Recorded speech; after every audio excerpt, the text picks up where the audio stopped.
ಕರೆಕ್ಟಾಗಿ ಗೆಸ್ ಮಾಡಿದ್ದೀರಲ್ವ ನನ್ನ ಫ್ರೆಂಡ್ಸ್. ಇವತ್ತು ಏನು ರೆಸಿಪಿ ಮಾಡಿ ತೋರಿಸ್ತಾ ಇದ್ದೀನಿ ಅಂತ. ಹೌದು, ಮದ್ದೂರು ವಡೆ. ಯಾರಿಗೆ ತಾನೇ ಗೊತ್ತಿಲ್ಲ ಹೇಳಿ, ಮದ್ದೂರು ವಡೆ ಎಷ್ಟು ಫೇಮಸ್ಸು, ವರ್ಲ್ಡ್ ಫೇಮಸ್ ಅಂತಲೇ ಹೇಳ್ಬೋದು. ಅಂಥ ಹೆಸರುವಾಸಿಯಾದಂಥ ಅಂಥ ರುಚಿಯಾದಂಥ ಮದ್ದೂರು ವಡೆ ಮಾಡಿ ತೋರಿಸ್ತಾ ಇದ್ದೀನಿ.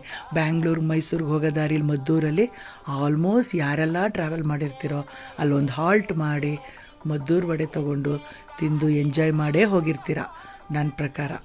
ಓಕೆ, ಅಂಥ ಮದ್ದೂರು ವಡೆ ಮಾಡಿ ತೋರಿಸ್ತಾ ಇದ್ದೀನಿ, ನೋಡ್ಕೊಳ್ಳಿ. ಮನೇಲಿ ಖಂಡಿತ ಟ್ರೈ ಮಾಡಿ. 4-5 ಈರುಳ್ಳಿನ ಸ್ವಲ್ಪ ಉದ್ದುದ್ದಕ್ಕೆ ಹೆಚ್ಕೊಂಡು ಈ ಥರ ಒಂದು ಬೇಸನ್ಗೆ ಹಾಕ್ಕೊಂಡಿದ್ದೀನಿ. ಮತ್ತು 1 ಇಂಚ್ ಶುಂಠಿ, ಸ್ವಲ್ಪ ಕರ್ಬೇವಿನ ಸೊಪ್ಪು, ಕೊತ್ತಂಬರಿ ಸೊಪ್ಪು, ಖಾರಕ್ಕೆ 7-8 ಹಸಿಮೆಣಸಿನ್ಕಾಯಿ ಸಣ್ಣದಾಗಿ ಹೆಚ್ಚಿ ಸೇರಿಸಿದ್ದೀನಿ. ಕರ್ಬೇವಿನ ಸೊಪ್ಪಾಗಲಿ ಕೊತ್ತಂಬರಿ ಸೊಪ್ಪಾಗಲಿ ಎಲ್ಲ ಸಣ್ಣದಾಗಿರಬೇಕು ಹೆಚ್ಚಿರೋದು. ಮತ್ತು ರುಚಿಗೆ ತಕ್ಕಷ್ಟು ಉಪ್ಪು ಹಾಕಿ 1/2 ಟೀ ಸ್ಪೂನಷ್ಟು ಇಂಗಿನ ಪುಡಿ ಸೇರಿಸಿ ಚೆನ್ನಾಗಿ ಪ್ರೆಸ್ ಮಾಡಿ ಕಲಿಸ್ಬೇಕು. ಯಾಕೆ ಆ ಥರ ಹೇಳ್ತಾ ಇದ್ದೀನಿ ಅಂದರೆ, ಆ ಈರುಳ್ಳಿ ಏನು ರಸ ಬಿಡುತ್ತಲ್ಲ ಅದರಲ್ಲೇ ನಾವು ರವೆ ಮತ್ತು ಮೈದಾ ಹಿಟ್ಟನ್ನು ಹಾಕಿ ಕಲಿಸ್ಬೇಕಾಗತ್ತೆ.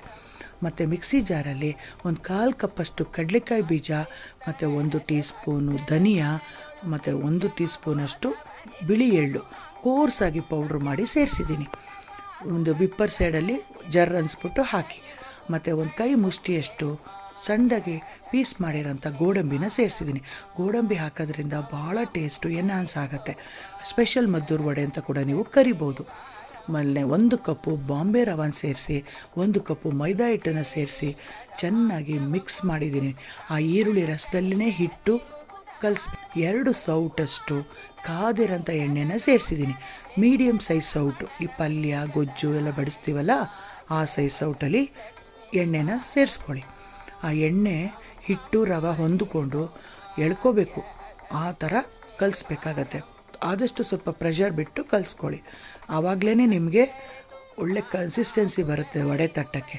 ನಾನು ಹೇಳಿದ್ನಲ್ಲ 1.5 ಕಪ್ ಮೈದಾ ಬೇಕಾಗತ್ತೆ ಅಂತ, ಮೊದಲು 1 ಕಪ್ ಸೇರಿಸಿದ್ದೀನಿ. ಈಗ ಅರ್ಧ ಕಪ್ ಸೇರಿಸಿ ಒಂಚೂರು ನೀರನ್ನು ಚುಮ್ಕಿಸ್ಕೊಂಡು ಚೆನ್ನಾಗಿ ಫೈನಲಾಗಿ ಮಿಕ್ಸ್ ಮಾಡಬೇಕು. ಈಗ ವಡೆ ಹಿಟ್ಟು ಸೂಪರಾಗಿ ರೆಡಿಯಾಗಿದೆ. ನೀವು ಎಷ್ಟು ದೊಡ್ಡ ಬಾಣಲೆ ಇಟ್ಟಿರ್ತೀರಾ, ಎಷ್ಟು ಎಣ್ಣೆ ಇಟ್ಟಿರ್ತೀರಾ ಅದ್ರ ಮೇಲೆ ಡಿಪೆಂಡ್ ಮಾಡಿಕೊಂಡು ಮೊದಲು ವಡೆ ತಟ್ಟಕ್ಕೆ 2-3 ಉಂಡೆಗಳಾಗಿ ರೆಡಿ ಮಾಡಿ ಇಟ್ಕೊಳ್ಳಿ. ಒಂದು ಪ್ಲಾಸ್ಟಿಕ್ ಕವರ್ ಮೇಲೋ ಇಲ್ಲ ಬಟರ್ ಪೇಪರ್ ಮೇಲೋ ದಪ್ಪಕ್ಕೆ ಇರಬೇಕು ವಡೆ, ತುಂಬ ತೆಳುವಾಗಿ ತಟ್ಟಬಾರ್ದು. ವೀಡಿಯೋದಲ್ಲಿ ನೋಡ್ತಾ ಇದ್ದೀರಲ್ಲ ಆ ಥರ ದಪ್ಪಕ್ಕೇ 2-3 ವಡೆ ತಟ್ಟಿ ಎಣ್ಣೆಯಲ್ಲಿ ಗೋಲ್ಡನ್ ಬ್ರೌನ್ ಬರೋವರೆಗೂ ಫ್ರೈ ಮಾಡಬೇಕು. ನಿಮಗೆ ಗೊತ್ತಾಗುತ್ತೆ ಯಾವ ಕಲರು ಅಂತ. ಇವಾಗ ಕಾಣಿಸ್ತತೆ ನೋಡಿ, ಬ್ರೌನ್ ಅಂದರೆ ಸೀಸಬಾರ್ದು,